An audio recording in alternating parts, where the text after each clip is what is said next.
بسم الله والحمد لله والصلاة والسلام على رسول الله صلى الله عليه وسلم. اللهم علمنا ما ينفعنا وانفعنا بما علمتنا وزدنا علما وارزقنا فهما ونعوذ بك من حال أهل النار. نخلص النية لله تعالى، نويت لله تعالى.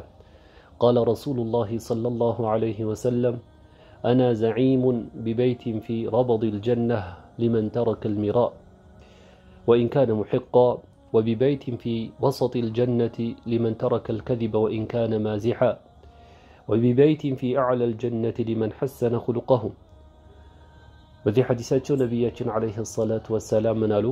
እኔ ዋስ ሆነዋለሁኝ፣ ዋስትና ሰጠዋለሁኝ በጀነት አጥራፍ ወይ ደግሞ በጀነት ጫፍጫፎች በጀነት ዳርቻዎች ቤትን እንደሚያገኝ ዋስትና ሰጠዋለሁኝ አሉ። የጀነት ዳርቻዎች ሲባል ታዲያ ይሄ ትልቅ ነገር ነው፣ ቀላል ነገር መስሎ እንዳይታየን። ምክንያቱም ጀነት ውስጥ አንድ ስንዝር ቦታ በዱንያ ውስጥ ከዱንያና በዱንያ ውስጥ ካሉት ነገራቶች ሁሉ የበለጠ ስለሆነ ታዲያ በጀነት ዳርቻ ውስጥ ቤትን እንደሚያገኝ እኔ ዋስ ሆነዋለሁኝ አሉ። ለማን ነው ግን?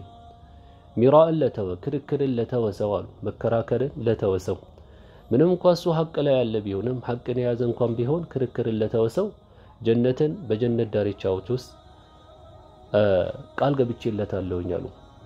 ኢኽወተል ኢማን አንዳንድ ጊዜ የክርክሩ ሰበብ ምንም አይነት ዱንያዊም ይሁን አኺራዊ ጥቅም ማያስገኝልን ሊሆን ይችላል። ሐቅ ላይ እንኳን ብንሆን እንደዚህ አይነት ክርክሩን መተው የተሻለ ነው ማለት ነው። ምን አይነት ክርክር ነው እዚህ ጋር የተፈለገው? ውግዝ የሆነው ክርክር የትኛው ነው የተባለ እንደሆነ ምንም አይነት ሐቅን ለማሳየት ባጢል ደግሞ ውድቅ መሆኑን ለማሳየት የሚደረግ ክርክር ያልሆነ ሁላ ሐቅን ሐቅ እንደሆነ ለማሳየት ለማሳወቅ፣ ባጢል የሆነውን ደግሞ ባጢል እንደሆነ ለማሳየት የሚደረግ ክርክር የሆነ እንደሆነ ይሄ የተወገዘ አይደለም። ኢናማ የተወገዘ የሚሆነው ሐቅን ለማሳየት ባጢልን ደግሞ ባጢል ለማድረግ ያልሆነ ሁላ ወይ ሐቅን ባጢልን ለማንገስና ሐቅን ለማንቋሸሽ ሐቅን ውድቅ ለማድረግ የሚደረግ ክርክር ይሄ መጥፎ የተወገዘ ክርክር ነው ማለት ነው። እና ታዲያ እንደዚህ ያለውን ክርክር ለተወሰው ምንም አይነት ዱንያዊም አኺራዊም ጥቅም ማያስገኝለት ሐቅን ለማሳየትና ክርክርን ባጢልን ደግሞ ውድቅ መሆኑን ለማሳየት የሚደረግ ክርክር እስካልሆነ ድረስ መተው የተመረጠ ነው። እንግዲህ የተወሰው ደግሞ በጀነት ዳርቻዎች ነብዩ ቤትን እንደሚያገኝ ቃል ገብተውለታል ማለት ነው። እንዲሁም ነብዩ አለይሂ ሰላቱ ወሰላም ሲቀጥሉ በዚህ ሐዲሳቸው ላይ ምን አሉ? ወቢበይቲን ፊ ወሰጢል ጀነህ ሊመን ተረከ አልከዚበ ወኢን ካነ ማዚሓ፣ ውሸትን ለተወሰው በጀነት መሃል ላይ ጀነት መካከል ላይ ቤትን እንደሚያገኝ ዋስትና ሰጠዋለሁኝ አለ። ወኢን ካነ ማዚሓ፣ ለቀልድም ቢሆን የማይዋሽ ለቀልድ እንኳን መዋሸትን የተወሰው በጀነት ውስጥ በጀነት መሃል ላይ ቤትን እንደሚሰጠው ቤትን እንደሚያገኝ እኔ ዋስትና ሰጠዋለሁኝ አሉ። ታዲያ አሁን ያየን እንደሆነ ሰዎችን ለማሳቅ ብለው ይዋሻሉ። ሰዎችን ለማሳቅ ሲሉ ይቀልዳሉ። ይሄ ቀላቸው ደግሞ የውሸት ቀልድ ይሆናል። ይሄ መጥፎ የሆነ ባህሪ ነው። ውሸት ነው ምንጊዜም፣ ለቀልድም ይሁን የምርም ይሁን ውሸት ምንጊዜም ሐራም ነው። ነብዩ አለይሂ ሰላቱ ወሰላም ምን አሉ? ويل للذي يحدث ويكذب ليضحك به القوم ويل له ثم ويل له። ለሰዎች የሚናገር ሰዎችን የሚያናገር ከዛ ደግሞ ሲናገር ደግሞ ይዋሻል። ለምንድን ነው የሚዋሻው? ليضحك به القوم፣ ሰዎች እንዲስቁለት ብሎ ሰዎችን ሲያናገር ለሰዎች ሲናገር ጊዜ ይዋሻል እነሱን ለማሳቅ ብሎ። እንደዚህ ያለው ምናው ነብዩ ወይሉ ለሁ ثم ወይሉ ለሁ አሉ። ወየውለት ከባድ የሆነ ሐላክ ይጠብቀዋል ማለት ነው።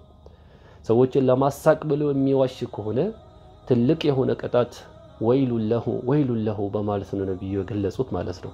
ስለዚህ ለቀልድም ቢሆን አለመዋሸት። የዛኔ ነብዩ አለይሂ ሰላቱ ወሰላም ያሉትን እሳቸው ቃላቸው ሐቅ ነውና በጀነት መሃል ላይ ቤትን የሚጎናጸፍ ይሆናል።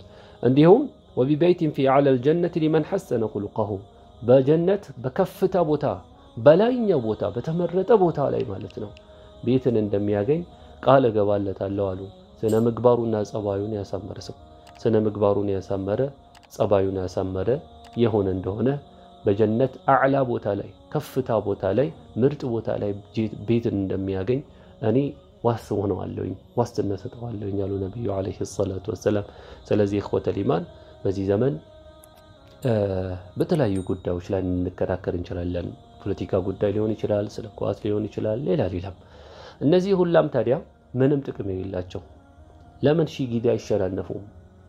በኳስ አሁን ብዙ ጊዜያቸውን እየተከራከሩ የሚያሳልፉ ሰዎች አሉ። ለምን እነሱ ሺህ ጊዜ አይሸናነፉ? ለምን ሺህ ዓመት እየተሸናነፉ አይኖርም?